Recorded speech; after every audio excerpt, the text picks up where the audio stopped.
আরে ভাই, আস্তে আস্তে আস্তে, দেখছেন এই হচ্ছে আমাদের এখানকার হোলির অবস্থা। ছেলেপিলেকে মাচায় তুলে নিয়ে কীভাবে নাচাচ্ছে। হ্যাঁ ভাই, আমাদের মকরসাল এরিয়াতে এইভাবেই হোলি খেলা হয়।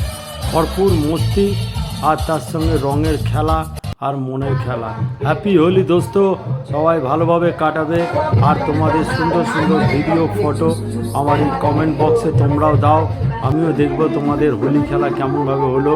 আমাদের হোলি খেলা দেখতেই পাচ্ছ কীভাবে খেলছি আমরা, রং আবির সব নিয়ে আমাদের গানের সাথে সাথে আমরা ভরপুর মস্তিতে আনন্দ করি। এইভাবে আমাদের হোলিকে আমরা চিরস্মরণীয় করে রাখি ভাই।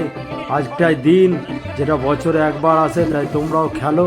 আর রং মাখলে জানো তো তোমরা কী হয়, রং মাখলে মনেরও যে রং আছে আমাদের, সেই রংটাও আরও বেশি গাঢ় হয়ে যায়। তাই সবাই ভরপুর এনজয় করো এবং নিজের নিজের ফটোটা